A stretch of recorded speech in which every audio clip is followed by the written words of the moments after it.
Telangana Police Officers Retreat 2026 future ready policing కార్యక్రమాన్ని ఏర్పాటు చేసి సుదీర్ఘంగా మీరందరూ చర్చించి ఈ కార్యక్రమంలో DGP Telangana Shivadhar Reddy garu, DGP Sabir Khan, Shikha Goyal garu, Telangana police academy director DGP Abhilash అబ్బేస్త్ గారు, ఇతర ఉన్నతాధికారులు తెలంగాణ రాష్ట్రంలో ప్రజలు ఎదుర్కొంటున్న సమస్యలు, పోలీస్ శాఖకి తమ విధి నిర్వహణలో ఎదురవుతున్న సమస్యల్ని కూలంకషంగా చర్చించి ప్రజలకు మెరుగైన సేవలు అందించడం ద్వారా పోలీస్ శాఖ యొక్క గౌరవాన్ని పెంచడానికి మీరందరూ చేసిన ప్రయత్నాన్ని మనస్ఫూర్తిగా నేను అభినందిస్తున్నా.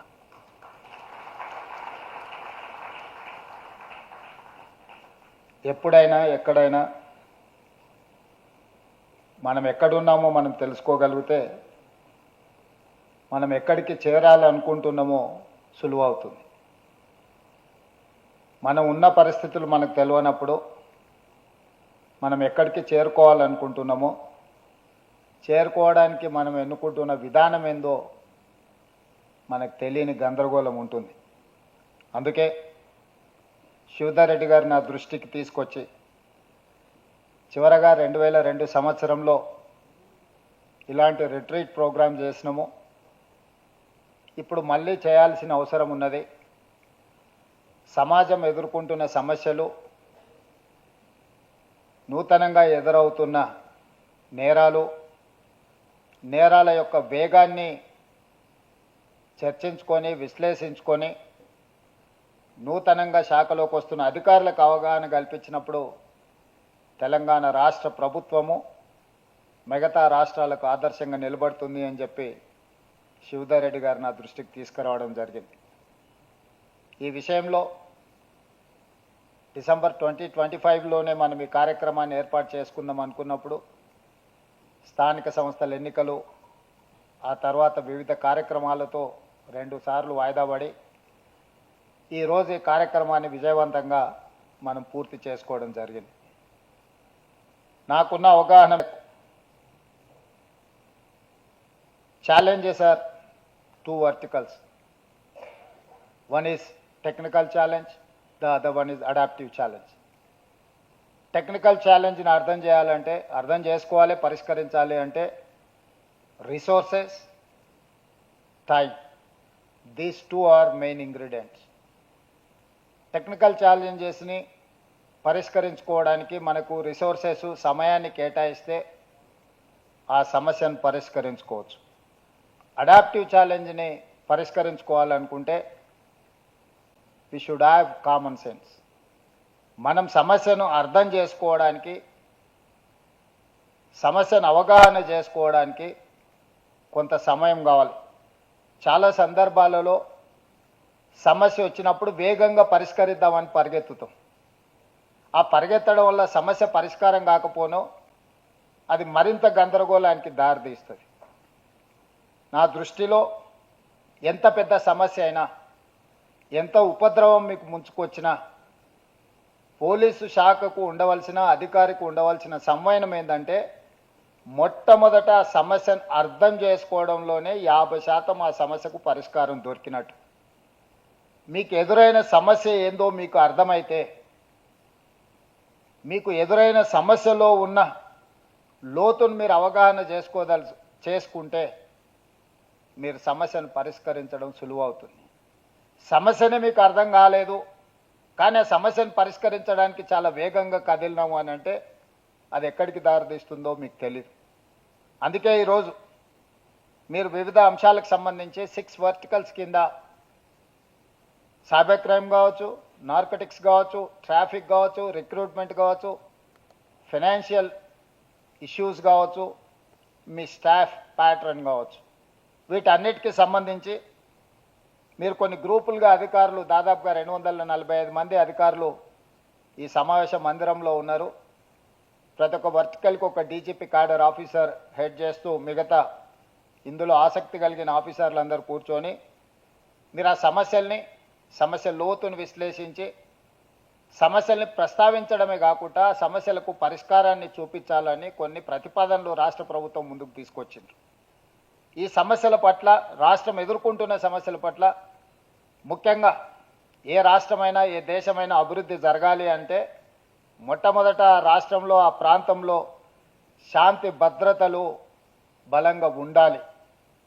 శాంతి భద్రతలు లేని గ్రామమైనా పట్టణమైనా రాష్ట్రమైనా నగరమైనా ఎవరు పెట్టుబడులు పెట్టడానికి కానీ ఎవరు ఇతర ప్రాంతాల నుంచి వ్యాపారాలను నిర్వహించడానికి రారు.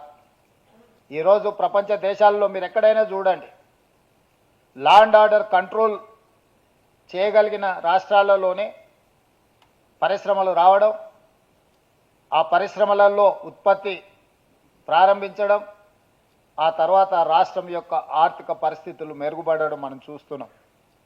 ఈరోజు హైదరాబాద్లో కోర్ అర్బన్ రీజియన్ మనం ఒక పాలసీ డాక్యుమెంట్ చేసుకున్నాం. తెలంగాణ రాష్ట్ర ప్రభుత్వం 2 సంవత్సరాల క్రితం ఏర్పడిన తర్వాత పాలసీస్ లేకుండా మనం పరిపాలన చేస్తే పాలసీ పెరాలసిస్ వస్తుంది. I don't want to take that risk. That is why I have decided to take a policy. That is what Telangana Rising 2047. Now we have decided to reach 2047, $3 trillion economy. My target is 2034 is $1 trillion economy. By 2047, $3 trillion economy. ఈ రోజు దేశ జనాభాలో 2.5% మనం ఉన్నాం. కానీ ఈ దేశ జీడిపిలో 5% మనం ఈరోజు కంట్రిబ్యూట్ చేస్తున్నాం. కానీ రాబోయే 22 సంవత్సరాలలో 2047కి ఈ దేశం 100 సంవత్సరాల స్వతంత్ర ఉత్సవాలను మనం జరుపుకోబోతున్నాం. ఆ సమయానికి ఈ దేశంలోనే తెలంగాణ రాష్ట్రం అత్యంత అభివృద్ధి చెందిన రాష్ట్రంగా, సాంకేతిక పరంగా ప్రపంచాన్నే ఛాలెంజ్ చేసే విధంగా తెలంగాణ రాష్ట్రాన్ని ముందుకు తీసుకువెళ్ళాలి అని చెప్పి మన రాష్ట్ర ప్రభుత్వం భావిస్తున్నది. అందుకే ఈరోజు గ్లోబల్ సమ్మిట్ ఆర్గనైజ్ చేసి, గ్లోబల్ సమ్మిట్లో దాదాపుగా 60 నుంచి 70 దేశాలకు సంబంధించిన ప్రతినిధులు, గ్లోబ్ 500 కంపెనీస్లో దాదాపుగా 100+ కంపెనీస్ మన గ్లోబల్ సమ్మిట్లో పార్టిసిపేట్ చేయడం జరిగింది. చాలా కంపెనీలు మనతో MOU చేయడం జరిగింది. ఈరోజు మనం పెట్టుబడులను ఆకర్షించడానికి, ఈరోజు మన రాష్ట్రాన్ని అభివృద్ధి పదం వైపు నడిపించడానికి, పర్టికులర్గా outer ring road inside 2100 square kilometres, this is called core urban region economy called cure. We wanted to cure this area. ఈరోజు దేశంలో ఉన్న ప్రధానమైన నగరాలు ఢిల్లీ, ముంబై, బెంగళూరు, చెన్నై ఆర్ కల్కటా. ఢిల్లీ అత్యంత కాలుష్యాన్ని ఎదుర్కొంటున్న నగరం, దేశ రాజధాని, political capital, parliament is there, supreme court is there, all other institutions are there, but everything is shut down. Schools నుంచి మొదలు పెడితే పార్లమెంట్ వరకు ఢిల్లీలో సెలవులు ప్రకటించే పరిస్థితి వచ్చింది. అత్యంత కాలుష్యమైన నగరం ఈ దేశంలోనే కాదు ప్రపంచంలోనే ఢిల్లీ నగరానికి గుర్తింపు వచ్చిన పరిస్థితి వచ్చింది అని అంటే ప్రభుత్వాల యొక్క ఆలోచన విధానంలో లోపం ఉండడం వల్ల ఈరోజు ఢిల్లీ నగరం నివసించడానికి యోగ్యం కాని నగరంగా మారుతుంది. అదేవిధంగా బెంగళూరు, మీరు ఒకసారి బెంగళూరును చూడండి, one of the beautiful metropolitan city. Traffic జామ్లు, హెజార్డ్ డెవలప్మెంట్స్ రావడంతో బెంగళూరులో ఎయిర్పోర్ట్కి వెళ్ళాలంటే ఎప్పుడు ఇంట్లో నుంచి బయలుదేరాలనో తెలియని పరిస్థితి, ఎన్ని గంటలు రోడ్డు మీద మనం ఉంటామో మనకు తెలియని పరిస్థితి. అందుకే ఈరోజు ఐటీ ఇతర పరిశ్రమలు తెలంగాణ రాష్ట్రానికి తరలి వస్తున్నాయి. ముంబై ఫైనాన్షియల్ క్యాపిటల్లో వర్షం వస్తే నగరం అతలాకుతలమైపోతుంది. ఈరోజు అక్కడ నివసించలేని పరిస్థితి. చెన్నై నగరం వర్షం వస్తే పడవల్లో ప్రయాణించాల్సిన పరిస్థితి. కల్కటా గురించి నేను చెప్పాల్సిన పని లేదు, శాంతి భద్రతల నుంచి అక్కడ ఉన్న పొల్యూషన్, ట్రాఫిక్. సో ఈ మెట్రోపాలిటన్ నగరాల నుంచి హైదరాబాద్ నగరం కానీ ముఖ్యంగా పోలీస్ శాఖ నిశితంగా గమనించి నేర్చుకోవాల్సిన అవసరం ఉన్నది. పొల్యూషన్ కంట్రోల్ చేయాలన్నా, ట్రాఫిక్ను స్ట్రీమ్ లైన్ చేయాలన్నా, న్యాచురల్ కెలామిటీస్ అడ్రస్ చేయాలన్నా, పోస్ట్ కోవిడ్ రిఫ్లెక్షన్స్ ఏమొస్తున్నాయి, కోవిడ్ తర్వాత జరిగిన క్లైమేట్ చేంజెస్ని మనం అర్థం చేసుకోవాల్సిన అవసరం ఉన్నది. That is the biggest challenge for us. Covid తర్వాత వస్తున్న పరిణామాలు, మన నగరాలలో నిర్మించిన ఇన్ఫ్రాస్ట్రక్చర్, 24 గంటలకు 2 సెంటీమీటర్ల వర్షం వస్తే తట్టుకోగలిగిన వ్యవస్థ మాత్రమే మన నగరాలలో మనం నిర్మించుకున్నాం. మన లెక్కంతా 24 గంటలలో 2 సెంటీమీటర్ల అత్యధిక వర్షపాతం వస్తుందని ఒక అంచనా వేసుకొని ఈ మెట్రోపాలిటన్ నగరాలలో మనకున్న డ్రైనేజ్ వ్యవస్థ కానీ, రోడ్ వ్యవస్థ కానీ, ట్రాఫిక్ సిస్టమ్ కానీ, everything we have made based on the 2 centimetres in 24 hours. కానీ పోస్ట్ కోవిడ్ తర్వాత మొన్న ఖమ్మంలో జరిగిన వర్షాలు, ఖమ్మంలో పనిచేసిన అధికారులు ఇక్కడ ఉండొచ్చు, విత్ ఇన్ 2-3 అవర్స్లో 39 సెంటీమీటర్స్ వర్షం వచ్చింది. హైదరాబాద్లో ఆల్మోస్ట్ 40 సెంటీమీటర్స్ వర్షం వచ్చింది with in 2 hours 3 hours. So మన ఎకో సిస్టమే రెడీగా లేదు. మనం ఎవరం ఈ అర్బన్ ఛాలెంజెస్ను, ఈ క్లైమేట్ చేంజెస్ని, వీటన్నిటిని మనం అర్థం చేసుకోవడానికి ట్రై చేయట్లేదు. ఈ సిస్టంలో ఫస్ట్ బ్లేమ్ అయ్యేది పోలీస్ వ్యవస్థ. మొట్టమొదట ఏ ఆపద వచ్చినా, ఏ సమస్య వచ్చినా, అది డిజాస్టర్ త్రూ వచ్చిందా, న్యాచురల్ కెలామిటీ వచ్చిందా, ఏ సిస్టంలో వచ్చినా కూడా ప్రజలు మొట్టమొదట సహాయం కోసం చూసేది పోలీస్ వ్యవస్థ. ఇన్ని సంవత్సరాలు మీరు కష్టపడి సంపాదించుకున్న ఒక గొప్ప మీ మంచితనమో లేకపోతే ఈ సిస్టమ్ మీరు బిల్డ్ చేయడం వల్ల ఈ దేశ ప్రజలు సమస్య వచ్చినప్పుడు మొట్టమొదట పోలీసుల కోసం ఎదురు చూస్తారు. Not political system, not executive officer. మొట్టమొదట సమస్య వచ్చినప్పుడు బాధితులకు గుర్తొచ్చేది పోలీస్ సిబ్బంది, పోలీస్ శాఖ. అట్లా మీరు గుర్తింపు తెచ్చుకున్న మీరు ఈరోజు నూతన సమస్యల్ని ఎదుర్కొంటున్నారు. ఒకప్పుడు మీకున్న సమస్య తీవ్రవాదం అయి ఉండొచ్చు. తీవ్రవాదాన్ని ఎదుర్కోవడానికి ఆక్టోపస్ తీసుకొచ్చిండ్రు, గ్రే హ్యాండ్స్ తీసుకొచ్చిండ్రు, ఎస్ఐబీలను తీసుకొచ్చిండ్రు, ఇతర వ్యవస్థలను తీసుకొచ్చిండ్రు. After 25-30 years, after 40 years, you have achieved your goal more or less 98%, or we are going to reach 100%. అవినీతిని ఎదుర్కోవడానికి ఏసీబీ, సిస్టంల ఫెయిల్యూర్ని రీచ్ చేయడానికి విజిలెన్స్ అండ్ ఎన్ఫోర్స్మెంట్, ఇతర రాష్ట్రాలలో నేరాలు జరిగినప్పుడు ఈ రాష్ట్రంలోనే, ఈ జిల్లాలు ఈ రాష్ట్రంలోనే కాదు పక్క రాష్ట్రాల్లో విచారణ చేయాలనుకున్నప్పుడు సిబిసిఐడి లాంటి వ్యవస్థల్ని మీరు ఏర్పాటు చేసుకున్నారు. ఈరోజు ఇవి సరిపోవడం లేదు. ఈరోజు ప్రపంచంలో జరిగిన మార్పులు, 40 సంవత్సరాల క్రితం కంప్యూటర్ అంటే మనకు పెద్దగా తెలియదు, మొబైల్ అంటే మనకు అందుబాటులో లేదు, వైఫై లాంటి టెక్నాలజీస్ మనం చూడలే. సో మనం పోలీస్ మాన్యువల్స్ రాసుకున్నప్పుడు మనకున్న ఛాలెంజెస్ బేసిస్ మీద మనం రాసుకున్నాం. రాజ్యాంగం రాసుకున్నప్పుడు కూడా అత్యంత తీవ్రమైన నేరము మర్డర్ అండ్ రేప్ని ఒక సీరియస్ క్రైమ్ కింద చూసుకొని మనం పనిష్మెంట్స్ అన్ని based on that murder and rape మీద we have focus more and more on that murder and rape victims. కానీ ఇందులో మనం ఎక్కువ శిక్ష విధించే విధంగా మన విచారణ విధానాన్ని మొత్తం ఆ విధంగా ముందుకు తీసుకెళ్ళినాం. ఫిజికల్ క్రైమ్ మీద మన పోలీస్ ఇన్వెస్టిగేషన్ అంతా ఆధారపడే విధంగా మన మాన్యువల్స్ కానీ మన ఎకో సిస్టమ్ని అంతా బిల్డ్ చేసుకున్నాం. Today physical crime is not there. The cyber crime has entered in our era. Drugs, narcotics, dark websites, నేర స్వరూపమే మారిపోయింది. గతంలో నేరం చెయ్యాలంటే ఫిజికల్గా ఒక వ్యక్తి వచ్చేవాడు, ఒక ఏదైనా ఇప్పుడు మనం అనుకున్న నేరాలు చేయాలంటే ఇప్పుడు ఏ రాష్ట్రంలో అయినా ఏ దేశంలో అయినా ఎక్కడైనా కూర్చొని మన చేతిలో ఉండే మొబైల్లోకి ఎంటర్ అయ్యిందంటే మన లైఫ్లోకి డైరెక్ట్గా ఎంటర్ అయినట్లని. డ్రగ్స్ ఎక్కడి నుంచి అయినా ఆపరేట్ చేయొచ్చు. మన దగ్గర కొకైన్, హెరాయిన్ మనం ఏం పండించాం, మేబీ గంజాయి మన దగ్గర పండిస్తుండొచ్చు ఏఓబి ఏరియాలో, ఇతర ప్రాంతాలలో. సో ఈరోజు డ్రగ్ పెడ్లర్స్ సైబర్ క్రైమ్, ఇవన్నీ కొత్త సమస్యలు మనకు. ఈ కొత్త సమస్యలు ఉత్పన్నమవుతున్నప్పుడు పోలీస్ శాఖ సంసిద్ధత వ్యక్తం చేయాలి. మీరు అప్గ్రేడ్ అవ్వాల్సిన అవసరం ఉంది. ప్రభుత్వాలకు విధానపరమైన నిర్ణయాలను తీసుకోవాల్సిన పరిస్థితులు ఉత్పన్నమైనవి. అందుకే ఈరోజు మనం సైబర్ క్రైమ్ని అడ్రస్ చేయడానికి, మీరు సైబర్ క్రైమ్ ఇప్పుడు డ్రగ్స్ రిలేటెడ్ మీరు ఏ కేసు పట్టుకున్న ఫోరెన్సిక్ అనాలిసిస్ ఇంపార్టెంట్. ఈరోజు మీరు ఏ ఈడీ, ఇన్కమ్ ట్యాక్స్ ఏ కేసు తీసుకున్నా కూడా మీకు డిజిటల్ క్రైమ్ పెరిగిపోయింది. డిజిటల్ ఎవిడెన్స్ ఈరోజు మీరు కేసులను నిరూపించడానికి వచ్చినప్పుడు ఎవిడెన్స్ కింద పెట్టాలి. డిజిటల్ ఎవిడెన్స్ 99% సెకండరీ ఎవిడెన్స్ కింద తీసుకుంటున్నాయి కోర్టులు, ప్రైమరీ ఎవిడెన్స్ కింద కన్సిడర్ చేయట్లేదు. చిన్న చిన్న ఇష్యూస్ ఫోరెన్సిక్ ల్యాబ్ పంపిస్తే డేస్ టుగెదర్, మంత్స్ టుగెదర్ ఈరోజు ఆలస్యం అవుతుంది.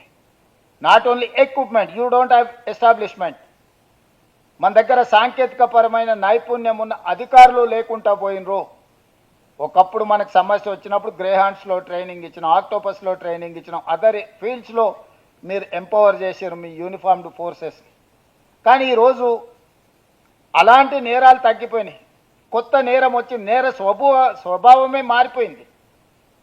సో ఇప్పుడు మీరు ఫ్రెష్ రిక్రూట్మెంట్ కానీ సీనియర్ ఆఫీసర్స్ మిమ్మల్ని మీరు అప్గ్రేడ్ చేసుకోవాల్సిన సిచ్యువేషన్ వచ్చింది. You have to face that challenge, you have to overcome that challenge. మనం అప్గ్రేడ్ కాకుండా పోతే ఈరోజు జరుగుతున్న నేరాలను ఉన్నతాధికారులుగా మీరు వాటిని పరిష్కరించలేరు. మనం అవగాహన చేసుకోవడానికి కూడా కష్టం. అందుకోసమే ఈ రిట్రీట్ ప్రోగ్రామ్ అనేది మనం ఈ ఇష్యూస్ని అన్నిటిని చర్చించుకోవడానికి మొట్టమొదట నా సూచన, మీరు చేసిన ఒక మంచి పని, మీకున్న సమస్యలు ఏందో మీరు గుర్తించారు. అంటే 50% మీ సమస్యలకు మీరు ఆ సమస్యను గుర్తించడం ద్వారా ఈరోజు పరిష్కారం దొరికిందని ముఖ్యమంత్రిగా నేను భావిస్తున్నా. మిగతా 50% ప్రభుత్వం తీసుకునే నిర్ణయాన్ని బట్టి పరిష్కారం జరుగుద్ది. మీ సమస్యనే మీకు తెలియకపోతే, మీ సమస్యను ఎలా పరిష్కరించుకోవాలనో మీకు అవగాహన లేకపోతే రాష్ట్ర ప్రభుత్వం చేయడానికి కూడా ఏమీ ఉండదు. అందుకే ఈరోజు మీరు ఒక మంచి కార్యక్రమాన్ని తీసుకొని నార్కోటిక్స్లో కానీ సైబర్ క్రైమ్లో కానీ ఇతర అంశాల పట్ల మీరు ఏదైతే విశ్లేషించుకున్నారో దీన్ని లీగల్ ఫ్రేమ్వర్క్లో తీసుకురావాలంటే sometimes government of India is having some rules and regulations, state is having some other. వీటిని కాంట్రాడిక్ట్ కూడా కాకుండా చూడాలి. ఈరోజు ట్రాన్స్పోర్టేషన్లో గవర్నమెంట్ ఆఫ్ ఇండియా కొన్ని పాలసీస్ ఉన్నాయి, అదేవిధంగా నార్కోటిక్స్ రిలేట్ దాంట్లో వాళ్ళ కొన్ని ఇష్యూస్ ఉన్నాయి, సైబర్ క్రైమ్ రిలేట్లో ఇంకొక రకం ఉన్నది. సో ఈరోజు మీ వరకు లీగల్ ఫ్రేమ్ చేసుకుంటే మీ స్టేట్ వరకు మీరు ఎదుర్కొంటున్న సమస్యలు కరెక్టే. కానీ రేపు పొద్దుగాల దీన్ని చట్ట రూపంలో మార్చాల్సి వచ్చినప్పుడు ద్వారా నేరగాళ్ళు తప్పించుకోకుండా ఉండాలంటే ఇంకా దీన్ని పక్కడబందిగా లీగల్ ఫ్రేమ్వర్క్లోకి తీసుకురావాల్సిన అవసరం ఉంది. అందుకే నేను శివధర్ రెడ్డి గారికి సూచన చేస్తున్నా, నేను చీఫ్ సెక్రటరీ గారికి ఆదేశాలు ఇస్తా. చీఫ్ సెక్రటరీ గారు చైర్పర్సన్గా, మీరు కో చైర్మన్గా వండుకుంటూ లా సెక్రటరీ ఇందులో ఉండాలి. ఫైనాన్షియల్ కాంకరెన్స్ ఉన్నది, ఎంత ఆర్థికపరమైన భారం పడుతుంది, రాష్ట్ర ప్రభుత్వానికి ఎంత వెసులుబాటు ఉందనేది అర్థం చేసుకోవాలంటే ఫైనాన్స్ సెక్రటరీ గారు ఇందులో ఉండాలి. ట్రాన్స్పోర్ట్ స్పెషల్ చీఫ్ సెక్రటరీ ఇందులో మెంబర్గా ఉండాలి. ఎందుకంటే దీంట్లో మెనీ కాంప్లికేషన్స్ ఉన్నాయి. సో వీటన్నిటికీ ఇప్పుడు నాకు ఏదైతే ప్రతిపాదనలు మీరు తీసుకొచ్చి ఇచ్చిందో, నేను ఒక చీఫ్ సెక్రటరీ ఆధ్వర్యంలో ఒక అధికారుల కమిటీని నియమిస్తాను. మీరు ఇక్కడ నా ముందు ప్రతిపాదించిన అంశాలను అన్నిటిని కూడా అందులో మీరు చర్చించండి. మీకు ఆర్థికపరమైన భారం ఎంత ఉంది, న్యాయపరమైన చిక్కులు ఇందులో ఏమున్నాయి, సాంకేతికపరమైన అంశాలు ఏమున్నాయి, పరిపాలనపరమైన అంశాలను ఏ విధంగా మీరు అడ్రస్ చేయాలా, అల్టిమేట్గా దీని కార్యరూపంలో దాల్చి ఒక చట్టంగా మార్చుకోవాలంటే తీసుకోవాల్సిన జాగ్రత్తలు ఏమేమి ఉన్నాయో వాటి అన్నిటిని తీసుకొని ఒక లీగల్ ఫ్రేమ్వర్క్లో ఈ ప్రపోజల్స్ గవర్నమెంట్ దగ్గరకు వస్తే గవర్నమెంట్ తప్పకుండా వీటి అన్నిటిని పరిగణలోకి తీసుకుంటుంది. ఈరోజు మీ డిపార్ట్మెంట్లో ఏదైతే శాంక్షన్ పోస్టులు ఇంకా తక్కువ ఉన్నాయని మీరైతే ప్రతిపాదన ఇచ్చిండ్రో, ఇక్కడ నా సూచన ఒకటి, మన దగ్గర ఉన్న మండలాలు, ఎందుకంటే పోలీస్ వ్యవస్థ మండలం, ప్రతి మండలానికి ఒక పోలీస్ స్టేషన్ అనుకుంటున్నాం. ఆల్మోస్ట్ ఆ పైన డిఎస్పీలు కానీ లేకపోతే ఏసీపీలు కానీ, ఆ పైన మీకు జిల్లాలు, 3 లేయర్ సిస్టమ్ డిస్ట్రిక్ట్ లెవెల్లో ఉన్నది. ఒక మండలం 4 గ్రామాల మండలం ఉన్నది, ఒక మండలం 1,50,000 మండలం ఉన్నది. సో 4 గ్రామాలు ఉన్నదానికి ఈచ్ మండలం ఇంత పోలీస్ అని మీరు ఒక స్ట్రక్చర్ వేసుకుంటే దానివల్ల మీ సిబ్బందిని మీరు సరైన విధంగా వినియోగించుకోలేరు. చిన్న మండలాన్ని దృష్టిలో పెట్టుకొని మీరు సిబ్బందిని నిర్ణయిస్తే 1,50,000 జనాభా ఉన్న మండలంలో మీకు ఆ సిబ్బంది సరిపోదు. అందుకోసమని మీరు ఇంటర్నల్గా ఒక కమిటీ వేసుకోండి, రేషనలైజ్ చేయండి. ఎక్కడ ఒక మండల స్థాయిలో మీకు ఎంతమంది అవసరం ఉన్నారో, ఒక ఏసీబీ స్థాయిలో మీకు ఎంతమంది అవసరం, ఆ పరిధిలో ఎన్ని పోలీస్ స్టేషన్లు ఉన్నారు, ఎంత జనాభా ఉంది, మీకు ఎంతమంది అధికారులు కావాలి. ఒక జిల్లా, గతంలో ఒక జిల్లా అంటే ఫర్ ఎగ్జాంపుల్ మహబూబ్నగర్ డిస్ట్రిక్ట్ అంటే 64 మండలాలు. అప్పుడు ఎస్పీలు ఒకరోజు ఒక వైపు బయలుదేరితే మళ్ళీ 2 రోజుల తర్వాత వెనక్కి హెడ్ క్వార్టర్స్కి వచ్చేటోళ్ళు. ఇప్పుడున్న జిల్లా ఫర్ ఎగ్జాంపుల్ వనపర్తి జిల్లా కావచ్చు, లేకపోతే రాజన్న సిరిసిల్ల జిల్లా కావచ్చు, ఉదయం 8 o'clock బయలుదేరితే 11 o'clock అన్ని పోలీస్ స్టేషన్లు చూసుకొని మళ్ళీ ఇంటికి వచ్చేసేయచ్చు. హార్డ్లీ 2.5 hours మీరు జిల్లా మొత్తం అన్ని పోలీస్ స్టేషన్లు ఇన్స్పెక్షన్ చేయొచ్చు. సో ఇట్లాంటి ఛాలెంజెస్ మీ ముందున్నాయి. హైదరాబాద్ సిటీని తీసుకుంటే ఒక డిస్ట్రిక్ట్ కింద హైదరాబాద్ ఉంటే దాదాపుగా 1 కోటి జనాభా ఉన్నారు. ఒక కమిషనర్ హైదరాబాద్ మొత్తం తిరగాలనుకుంటే చాలా టైం పడుతుంది. సో ఈ ఇర్రేషనల్గా ఉన్న పరిపాలన నిర్ణయాలు ఇది ప్రభుత్వ ఉద్యోగుల మీద అత్యధికంగా ప్రభావం చూపిస్తుంది. పని ఒత్తిడిది, అసలు పని లేని వాళ్ళు అసలు పని లేక ఇబ్బంది పడుతున్నారు. పని ఎక్కువైపోయి ఆ పని ఒత్తిడికి లోనయ్యేటోళ్ళు ఇంకొంతమంది ఉన్నారు.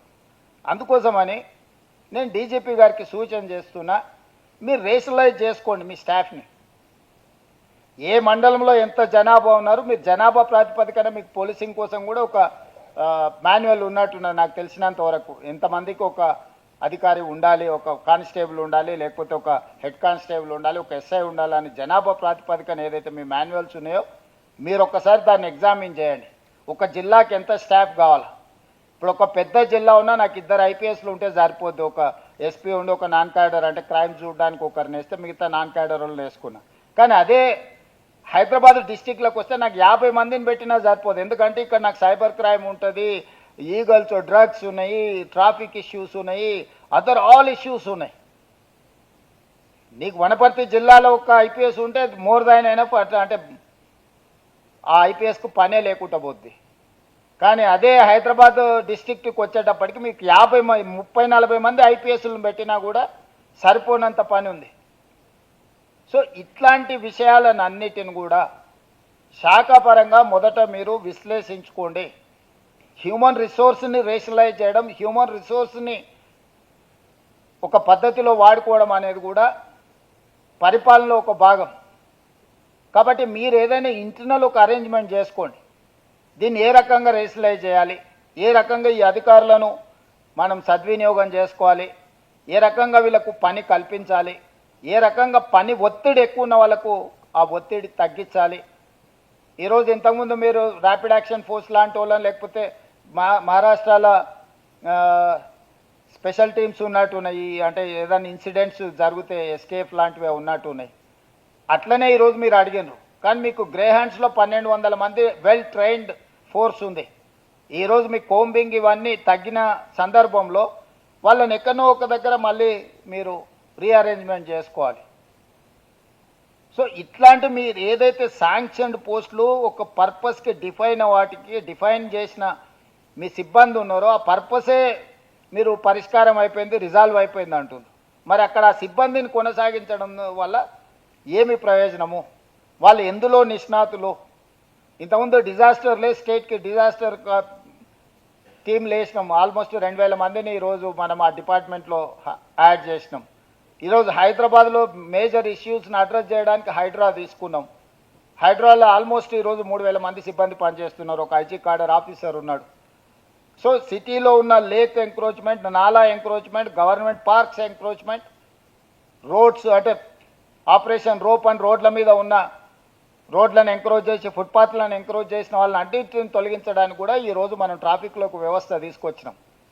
ఇంతకుముందు ట్రాఫిక్లో లూజ్ అండ్ అపాయింట్మెంట్స్ ఉండే, ఇప్పుడు స్ట్రక్చరల్గా మనం డిఐజీ క్యాడర్, ఆ తర్వాత ఎస్పీ క్యాడర్ స్ట్రక్చర్డ్గా ఈరోజు మనం హైదరాబాద్, సైబరాబాద్, మల్కాజ్గిరి కమిషనరేట్లల్లో పోలీస్ సిబ్బందిని రేషనలైజ్ చేసుకున్నాం, జోన్స్ను రేషనలైజ్ చేసుకున్నాం, కో టర్మినస్ చేసినాం. మున్సిపల్ని మిమ్మల్ని ఎగ్జాక్ట్గా మీ డీసీపీకి ఒక జోనల్ కమిషనర్, మున్సిపాలిటీకి ఎగ్జాక్ట్గా కో టర్మినస్ చేసినాం.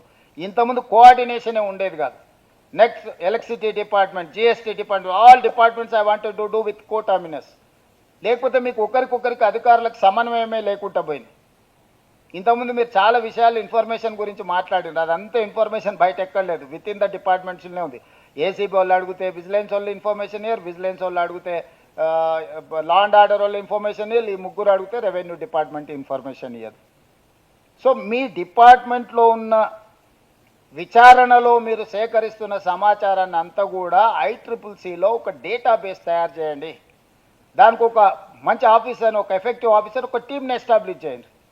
సో స్టేట్లో ఉన్న సిస్టమ్ని అంతా పిరమిడ్ స్ట్రక్చర్లో తీసుకొచ్చి కమాండ్ కంట్రోల్ రూమ్లో ICCCలో మీరు ఒక డేటాబేస్ తయారు చేసి అక్కడికి అన్నీ కనెక్ట్ చేయండి.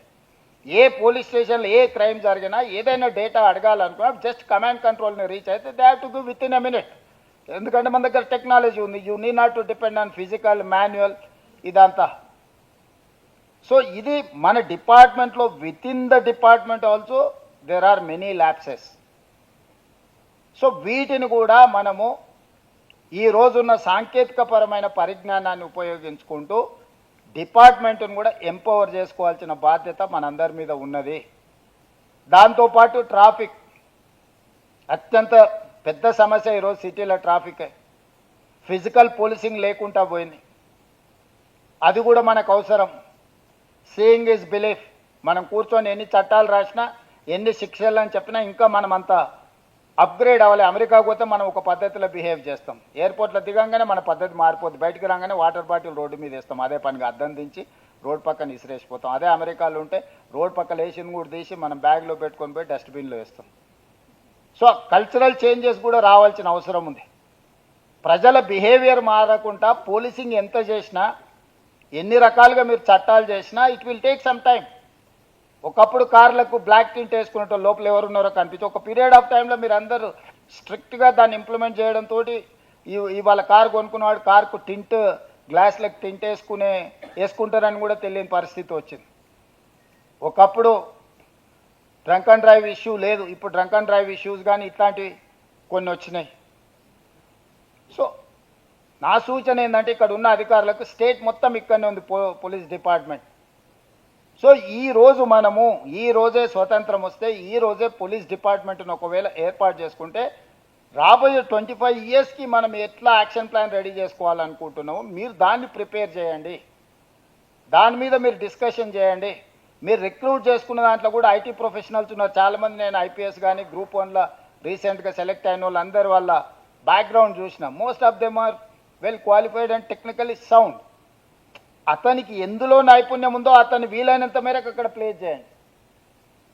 దానివల్ల ఏమవుతుందంటే అతన్ని ఎంపవర్ చేయడానికి ఉంటుంది. అవసరమైతే అతన్ని ఇంకా ఫర్దర్ కోర్స్ చదువుకోవడానికి డిపార్ట్మెంట్ సపోర్ట్ చేయండి, డిపార్ట్మెంటల్ స్టడీ లీవ్ ఇవ్వండి, వాళ్ళని అప్గ్రేడ్ చేయండి. రీసెంట్గా మనం హార్వర్డ్ యూనివర్సిటీతో కూడా మరి చెన్నారెడ్డి నుంచి ఒక MOU చేసినాం. హార్వర్డ్ యూనివర్సిటీని మీరు ఎవరినో ఒకరినో ఇద్దరిని హార్వర్డ్కి పంపించడం కదా, Harvard University is going to come to Hyderabad. They are going to teach in మరి చెన్నార్ MCHRDలో వాళ్ళే స్వయంగా చెప్పి సర్టిఫికేట్ కోర్స్ కానీ వాళ్ళు ఇక్కడ ఉన్న మన వాళ్ళని ఎంపవర్ చేయడానికి వాళ్ళతో ఒక MOU చేసుకున్నాం. విత్ ఇన్ ఫ్యూ మంత్స్ అది అమలు జరగబోతుంది. అందుకోసం నా సూచన ఏంటంటే ఎప్పటికప్పుడు మనము ఉద్యోగం వచ్చిందని రిలాక్స్ అయ్యి ఆటో మోడ్లోకి పోయినామంటే మనం సమాజానికి నష్టం చేసిన వాళ్ళే. ఇతర శాఖల వాళ్ళు ఆటో మోడ్లోకి పోయినా నష్టం లేదు, కానీ పోలీస్ డిపార్ట్మెంట్ మాత్రం ఆటో ప్రమోషన్ అనేది ఎక్స్పెక్ట్ చేయకండి. ఆ లేట్ బ్యాక్ యాటిట్యూడ్ కూడా సమాజానికి తీవ్రమైన నష్టాన్ని చేస్తుంది. ఈరోజు ఈ సిటీ మన మొత్తం ఆదాయం ఈ కోర్ అర్బన్ రీజియన్లో 60% ఉందనంటే ఇక్కడ అన్ని రకాలుగా మీరు శాంతి భద్రతలను కాపాడుతున్నారు కాబట్టి అన్ని కార్పొరేట్ కంపెనీస్ ఈరోజు మనం చూడగలుగుతున్నాం. దారిని బట్టి వెళ్తే కనిపించే ప్రతి కంపెనీ ఈరోజు వాళ్ళకు సేఫ్గా ఫీల్ అవుతుంది. ఏదైనా ఒక దేశాన్ని మనం పర్యటించడానికి, ఒక దేశంలో వ్యాపారం చేయడానికి పోతే ఫస్ట్ మనం ఫిజికల్గా సేఫ్ ఉన్నామా లేదా, తర్వాత ఇన్వెస్ట్మెంట్ సేఫ్గా ఉందా లేదా, తర్వాత ఇన్వెస్ట్మెంట్కు ప్రాఫిట్ వస్తుందా లేదా అని ఈ 3 ఫండమెంటల్స్ చూసుకుంటాం. ఈ 3 ఫండమెంటల్స్లో మీరు time and again police department పాత్ర ఉన్నది కాబట్టి ఈరోజు తెలంగాణ రాష్ట్రం దేశంలోనే ఒక మెరుగైన రాష్ట్రంగా గుర్తింపు పొందింది. కానీ ఇది సరిపోదు. మనం పెట్టుకున్న ఛాలెంజ్ ఇక్కడితో ఇది కాదు. మనం ఈరోజు పెట్టుకున్న టార్గెట్ 2034కి $1 ట్రిలియన్ ఎకానమీ రీచ్ అవ్వాలనుకుంటున్నాం. ఈరోజు $200 బిలియన్ ఎకానమీ మనం. సో ఈ టార్గెట్ను రీచ్ అవ్వాలి అని అంటే మనం అన్ని రకాలుగా మనం సంసిద్ధత వ్యక్తం చేయాలి. మనం అందరం కూడా ప్రిపేర్ అవ్వాలి. డిపార్ట్మెంట్ను ఎంపవర్ చేయడానికి బడ్జెట్ ఇవ్వడానికి నాకు ఎలాంటి ఇబ్బంది లేదు, ప్రొవైడెడ్ నేను ఇచ్చే నిధులు సద్వినియోగం జరుగుతున్నాయన్న నమ్మకం కలిగించాల్సిన బాధ్యత మీ మీద ఉంది. లావిష్గా స్పెండ్ చేసేంత లగ్జరీ మన దగ్గర లేదు. ఫ్రాంక్లీ స్పీకింగ్ మీకు అందరికీ తెలుసు, స్టేట్కున్న డెప్ట్స్ కానీ ఉన్న పరిస్థితులు కానీ, ప్లస్ నేను పెట్టుకున్న వెల్ఫేర్ కమిట్మెంట్స్ ఇంకా బరువైనవి. సో వీటన్నిటినీ సమన్వయం చేసుకుంటూనే మీకు నిధులు ఇవ్వాలి అంటే మీకు ఇచ్చే నిధులు సద్వినియోగం జరుగుతాయని ఒక నమ్మకం, విశ్వాసం, దీన్ని చట్ట రూపంలో కూడా మీరు మార్చుకోవాలి. అట్లా మార్చుకున్నప్పుడు తప్పకుండా మీకు అనుమతులు వస్తాయి, మీకు నిధులు వస్తాయి, మీకు చట్టంలో రక్షణ కల్పించబడుతుంది. ఎవరైతే అధికారులు, నాకు తెలిసి 90% ఇక్కడ ఉన్న అధికారులు ఎవరికి 2 సంవత్సరాలు ఎవరు పైరవి చేసిన వాళ్ళు కానీ ఎవరు పోస్టింగ్ ఏడొస్తుందో టీవీలోనే చూసుకొని ఉంటారు తప్ప ముందుగాల పలానా అధికారికి పలానా పోస్టింగ్ వస్తుందని నాకు తెలిసి పోస్టింగ్ వేసేటప్పుడు మాట్లాడిన శ్రీధర్ రెడ్డి గారికి నాకు చీఫ్ సెక్రటరీ గారికి తెలిసి ఉండొచ్చు తప్ప ఈవెన్ పొలిటికల్ ఎగ్జిక్యూటివ్స్ కానీ ఎగ్జిక్యూటివ్ ఆఫీసర్స్ కానీ ఎవరికి తెలియదు. నేను 3 కేటగిరీస్ కింద ప్రొఫైల్ బిల్డ్ చేసి పెట్టుకున్న మీ ఆఫీసర్లు అందరు, A category, B category, C category. నేను ఇంకా ఎక్కువ వాళ్ళ గురించి ఆలోచన చేయాల్సిన పని లేదు. నాకు ఆ పేరు చెప్తే ఆటోమేటిక్గా అతను ఏ కేటగిరీలో ఉన్నాడో నాకు తెలుస్తుంది.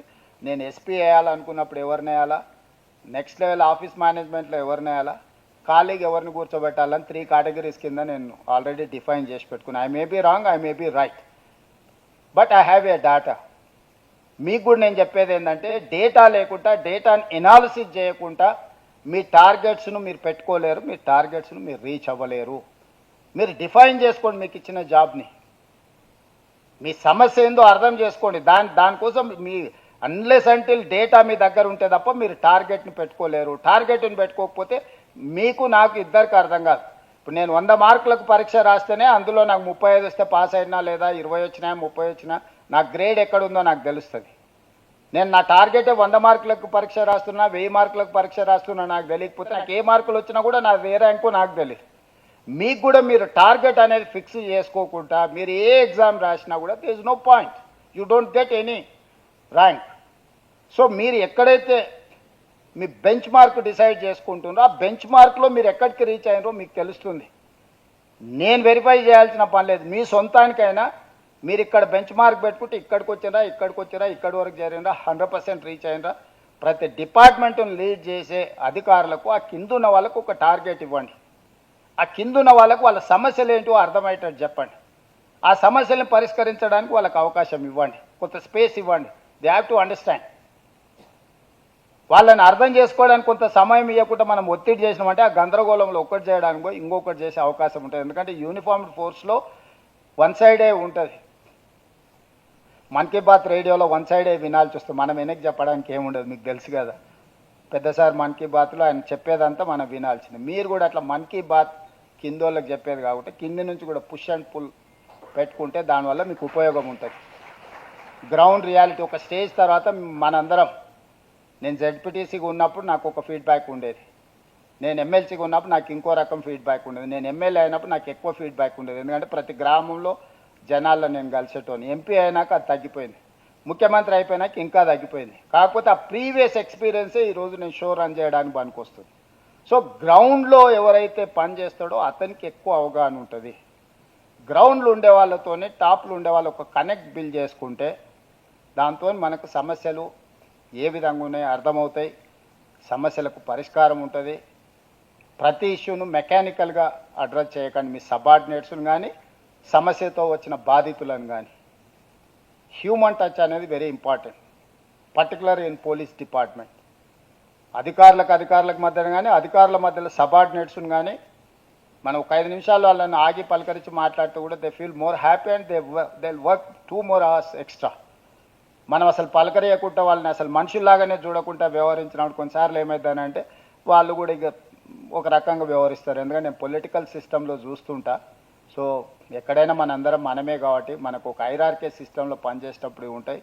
నేను ఉన్నతాధికారులకు నా సూచన, మనతో పనిచేసే సిబ్బందిని, వాళ్ళ గౌరవాన్ని, వాళ్ళ మర్యాదను, వాళ్ళ అవసరాలను మనం గుర్తెరిగి వాళ్ళకి చేయగలిగినంత సాయం చేస్తే వాళ్ళు 100కి 120% మన కోసం పనిచేస్తారు.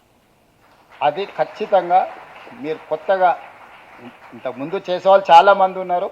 ఎవరైనా మేము మొత్తం సూపర్ బాస్ అనుకునే వాళ్ళకు కూడా నా సూచన ఇది. చిన్న చిన్న కరెక్షన్స్ మనకి చాలా రిజల్ట్ ఓరియంటెడ్గా పనిచేయడానికి అవకాశం ఉంటుంది. మన లైఫ్లో కరెక్షన్ చేసుకుంటే తప్పేం లేదు. నేను ఇప్పటికి కూడా సర్పంచులతో వాళ్ళతో మాట్లాడి వాళ్ళు ఇచ్చే ఫీడ్బ్యాక్ తీసుకొని నన్ను నేను అమెండ్ చేసుకుంటుంటా. అప్పుడప్పుడు ఏదైనా నిర్ణయం తీసుకున్నా కూడా కరెక్షన్ చేసుకుంటుంటా. కరెక్షన్ చేసుకుంటే బెటర్ రిజల్ట్ వస్తుంది. బెటర్ రిజల్ట్ ఉంటే అది మనకే గుర్తింపు వస్తుంది. దాంట్లో మనకు వచ్చే నష్టం ఏం లేదు. వినడం అనేది అత్యంత కీలకమైన విషయం. వినకుండా చేస్తే కొన్నిసార్లు సక్సెస్ వస్తుంది, కానీ అన్నిసార్లు సక్సెస్ రాదు. వినడం వల్ల చాలా సమస్యలకు పరిష్కారం దొరుకుతుంది. చాలామంది వింటే మా సమస్యకు పరిష్కారం దొరికిందని సంతోషంగా కూడా వెనక్కి వెళ్తారు. కాబట్టి ఇక్కడ ఉన్న అధికారులందరినీ, నూతనంగా జాయిన్ అయిన వాళ్ళకి మరీ ముఖ్యంగా ఇది ఎక్కువ ఉపయోగపడతానికి 20-30 సంవత్సరాలు ఇంకా మీరు ఫీల్డ్లో ఉండాల్సిన వాళ్ళు ఉన్నారు, ప్రజలతో పనిచేయాల్సిన వాళ్ళు ఉన్నారు. జాబ్ వచ్చింది కాబట్టి సమాజంతో నాకు ఏం సంబంధం లేదనుకోకండి. ఇంకా మీ బాధ్యత పెరిగింది. మీరు ఇండివిజువల్గా ఉన్నప్పుడు మీ ఫ్యామిలీనే రెస్పాన్సిబిలిటీ. మీరు ఒక హోదాలో వచ్చిందంటే మీ ఏరియాలో ఉన్న ఎవరికి ఏ సమస్య వచ్చినా కూడా దాంట్లో మీ పాత్ర ఉంటుంది. కాబట్టి జాగ్రత్తగా ముందుకు వెళ్ళండి. ఇది మంచి కార్యక్రమం. ఎవ్రీ ఇయర్ కంటిన్యూ చేయడానికి జస్ట్ 11th అవర్లో ఈరోజు మార్చిలోకి వచ్చేసిన. మీరు బడ్జెట్ అడిగినా ఆల్రెడీ నా బడ్జెట్ ప్లానింగ్ అయిపోయింది. సో మొత్తం భోజనాలు అయిపోయినాయి. ఖాళీగా ఉన్నప్పుడు మీరు వచ్చి భోజనం అడుగుతున్నారు. సరే, మరి వాళ్ళ దాంట్లో వీళ్ళ దాంట్లో ఏమైనా కొంచెం తగ్గించి ఏమైనా పెట్టడానికి, వడ్డించడానికి అవకాశం ఉంటే తప్పకుండా చూస్తా. ఏదున్నా ఇది డిసెంబర్లోనే చేసుకుంటే I'll get some time, some space to create some value. So ఈ సంవత్సరం ఇట్లున్నా వచ్చే సంవత్సరం శివధరెడ్డి గారు ఎవరున్నా అధికారులకు మ్యాండేట్గా డిసెంబర్ మంత్లో మనం ఈ ప్రోగ్రామ్ తీసుకునేటట్టు ఒక సిస్టమ్ని, ఒక ప్రాక్టీస్ని డెవలప్ చేయండి. దాంతో ఏంటంటే ఎవ్రీ డిసెంబర్ వచ్చినప్పుడు ఆటోమేటిక్గా రిట్రీట్ ప్రోగ్రామ్ జరుగుతూ ఉంటే నెక్స్ట్ 2-3 మంత్స్లో బడ్జెటరీ ప్లాన్ చేసుకునేటప్పుడు మేము కూడా డిపార్ట్మెంట్స్కు పుష్ చేయడానికి ఉంటుంది. ఏదైనా పాలసీ చేసి చట్టం చేయాలనుకున్న బడ్జెట్ సెషన్స్లో మాకు యాక్ట్ చేయడానికి కొంత వెసులుబాటు దొరుకుతుంది. ఎందుకంటే లీగల్ కన్సెన్సెస్ బిల్డ్ చేయకుండా మనం ఏదైనా చేస్తే సింపుల్గా కోర్టుకు పోయిన తర్వాత స్ట్రైక్ ఆఫ్ అయితే అది మీకు కానీ ప్రభుత్వానికి కానీ ఉండదు. యాక్చువల్గా మనం డిసెంబర్లోనే అనుకున్నాం, వివిధ కారణాల చేత డీలే అయింది. వచ్చే 2027 రిట్రీట్ ప్రోగ్రామ్ 2026 డిసెంబర్లోనే ప్లాన్ చేయండి. 2027లో మనం అడాప్ట్ చేసుకొని ముందుకు వెళ్దామని అధికారులందరికీ తెలియజేస్తూ మరొకసారి నిర్వాహకులను మనస్ఫూర్తిగా అభినందిస్తూ, అభిలాష్ బిస్ట్ గారు బాగా రిస్క్ తీసుకొని ప్రోగ్రామ్ ఆర్గనైజ్ చేసిండ్రు. మిమ్మల్ని అందరినీ అభినందిస్తూ సెలవు తీసుకుంటున్నాను.